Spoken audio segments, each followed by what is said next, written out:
여우 여인을 찾아간 부채도사. 인적이 드문 어느 깊은 산속 백발의 한 노도사가 자신의 온몸의 기운을 발동하여 누군가를 열심히 찾고 있었어요. 이보시오, 나레이터 저자. 나는 보리도사가 아니고 부채도사야. 얼굴에 점이 없잖아. 그리고 지금 기력을 써서 찾는 것이 아니라 냄새로 찾는 거라고, 냄새로. 제가 잠시 실수를 했네요, 부채도사님. 누군가를 열심히 찾고 있는 부채도사가 이윽고 목적한 곳을 코앞에 두고 킁킁대며 냄새를 맡고 있었어요. 여우야, 어디 있는 게냐? 사람이 되었어도 아직 여우의 냄새가 남아있구나. 어두운 숲속을 헤치고 나온 부채도사의 눈에 작은 초가집 하나가 보였어요. 저기 숨어 있었구먼. 얘야, 나와 먹어라. 내 기니 할 말이 있느니라. 초가의 방문을 향해 부채도사가 소리치자 사람이 된 여우 여인이 반갑게 나와 부채도사를 맞이했어요. 그간 안녕하셨는지요, 도사님? 부채도사가 한숨을 쉬며 이야기하였어요. 그것이 안녕하지가 못해. 내가 지금 강세란 놈이 도망을 쳤어. 한 달에 한 번 보름이면 폭주를 하는데 아직 그 기운을 다스리는 법도 모르는데 밥하고 나무하기 싫고 고기가 먹고 싶다고 달아났지 뭐냐. 여우는 의아한 표정으로 부채도사에게 물었어요. 그런데 그 총각이 달아났는데 그 총각을 찾으러 가시지 왜 은둔에 살고 있는 저를 찾아오신 것이죠? 그 놈은 우리 형님이 찾으러 갔고 내가 가위바위보를 이겼던가 졌던가 아무튼 내가 널 찾아오기로 하고 둘이 따로 움직인 것이지. 내가 너를 찾아온 이유는 폭주하는 강쇠를 당장 막을 수 있는 방도가 너에게 있기 때문이다. 여인이 재차 궁금한 부분을 다시 물었어요.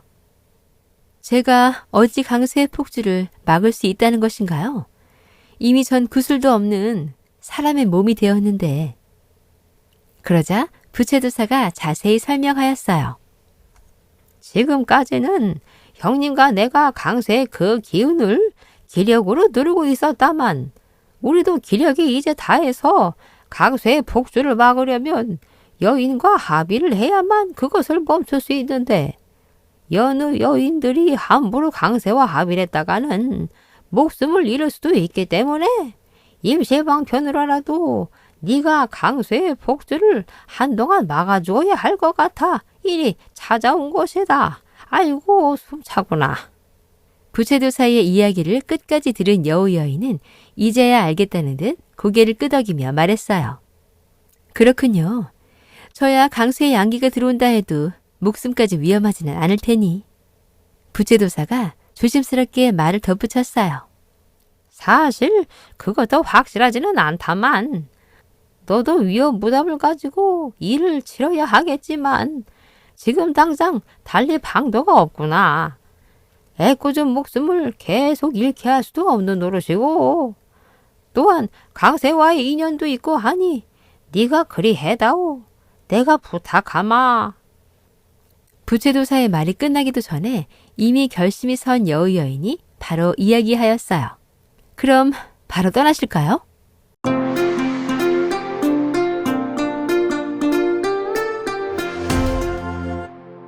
국밥집 앞에 사내 여럿이 두리번거리다가 주모를 보고는 한 사내가 물었어요. 에이 주모, 오늘도 장사 안 하시오? 안 해요. 다음에 다시 오시오. 그럼 언제 다시 오면 되겠소? 아유 몰라요. 그냥 다음에 오라면 다음에 오시오. 귀찮게 하지 말고. 사내들은 주모의 버럭지른 소리에 투덜거리며 다른 곳으로 발길을 돌렸어요. 저 집 내가 다시는 가나봐라. 저리 장사하면 망하지 망해.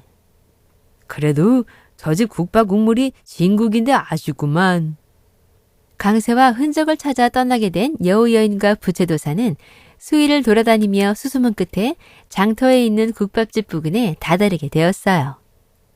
저기 보이는 국밥집에서 국밥이나 한 그릇 먹고 가자꾸나. 예, 도사님. 국밥집에 도착한 부채도사가 주모를 찾았어요. 주모, 국밥 2개만 말아주구려. 부채도사를 본 주모는 어제 강쇠를 찾으러 떠난 보리도사로 알아보고 반갑게 달려나와 강쇠 소식을 물었어요. 아니, 도사님, 어제 우리 강쇠를 찾으러 떠나시더니 바로 돌아오신 거요? 우리 강쇠 어찌 되었소? 살아있긴 한 것이요? 생전 처음 보는 주모가 다짜고짜 강쇠 소식을 물어보니 여우 여인이 상황을 파악하고 부제도사에게 작은 목소리로 일러주었어요. 어제 보리도사님이 이곳을 다녀간 듯합니다. 그제야 상황 파악이 된 부제도사는 주모에게 설명했어요. 어제 그 사람은 내 형님이요. 나는 점이 없고 그 사람은 점이 있고. 두 분이 쌍둥이에요, 주모. 어쩜 그리 똑같이 생기셨소? 목소리도 똑같고. 그럼 도사님도 우리 강쇠 스승이요? 우리 형제가 함께 강쇠를 수련시켰으니 뭐 그렇다고 할 수 있지. 그럼 잠시만 기다리시오. 내가 얼른 국밥 2개 말아올 테니. 주모는 재빨리 앞치마를 들고 부엌으로 들어가 국밥 2그릇을 찬과 함께 내왔어요. 두 사람이 국밥을 먹는 동안 주모는 쉴 새 없이 떠들어댔어요. 그것이 어찌된 일인가 하면 강쇠가 씨름대에서 1등을 해서 잔치를 했는데 환하게 보름달이 떠있던 하늘에 갑자기 천둥번개가 요란히 치고 강쇠가 눈이 볼개져서는 나를 아주 그냥 응? 못살게 굴더니 다음날 기운이 하나도 없어 꼼짝 못하고 바람사 산적들에게 끌려갔지 뭐요. 그 얘기를 들은 도사 형님이 강쇠를 찾으러 떠난 것이고. 주모의 이야기를 듣던 부채도사가 자신의 귀를 후비며 이야기하였어요. 다 알았으니 이제 좀 조용히 좀 하시오. 국밥 먹다 재야겠소. 그럼 우리도 이제 바람산으로 떠나볼까요, 도사님? 여우 여인의 말에 자리를 일어서던 부채도사는 주모에게 진심 어린 표정으로 당부하였어요. 주모, 강쇠와의 연은 이제 끊고 강쇠와 있었던 일도 모두 잊고 사시는 것이 나을 것이요. 도사의 말을 들은 주모는 펄쩍 뛰며 도사에게 따졌어요. 그게 무슨 개벽다기 같은 소리십니까, 도사님. 어찌 그날 일을 잊을 수가 있겠소. 나는 죽어도 못 잊어. 못 잊어. 참 잊으라면 잊을 것이지. 참 말 많은 여인이로구만. 못 잊어. 잊어. 강쇠는 따로 인연이 있으니 잊어. 옥신각신하는 두 사람을 빤히 바라보던 여우 여인이 부채도사의 소매를 끌어당기며 국밥집을 나오면서 조용히 이야기하였어요. 도사님, 저도 강쇠를 알지만 여인으로서 쉽게 잊지는 못할 것이니 그냥 우리 갈 길 가시죠. 여우 여인과 부채도사가 바람산 초입에 도착하자 커다란 나무 그늘 아래서 단잠을 자고 있는 보리도사를 만나게 되었어요. 저기 어디서 많이 보던 인간이 코까지 골며 자고 있구나. 부채도사는 보리도사를 심하게 흔들어 깨우며 이야기했어요. 형님, 어찌 여기서 발자족해 낮잠을 주무시고 있는 거요? 강쇠를 구하러 가지 않으셨소? 단잠을 자다가 깜짝 놀라 깬 보리도사가 동생에게 이야기했어요. 이놈아, 늙은 형 귀청 떨어지겠다. 아직 귀 안 먹었으니 조용히 좀 말하거라. 그래, 너도 함께 왔구나. 그간 잘 지냈느냐? 함께 온 여우 여인에게 안부를 묻자 여인 다소곳이 대답했어요. 예, 두 분 도사님 덕분에 잘 지내고 있었습니다. 아니, 그러니까 여기서 왜 이러고 있냔 말이오. 산채에 산적의 수가 너무 많다. 늙은 나 혼자 어찌 감당하겠느냐? 그래서 너희가 오기를 기다리고 있었지. 그럼 작전이라도 세우신 게요? 작전? 이제 세워야지. 두 도사의 대화에 여우 여인이 끼어들어 이야기했어요. 일단 산채에 몰래 잠입해서 강쇠의 상태를 살피는 것이 우선인 듯합니다. 여인의 말을 들은 보리도사는 고개를 끄덕이며 수긍했어요.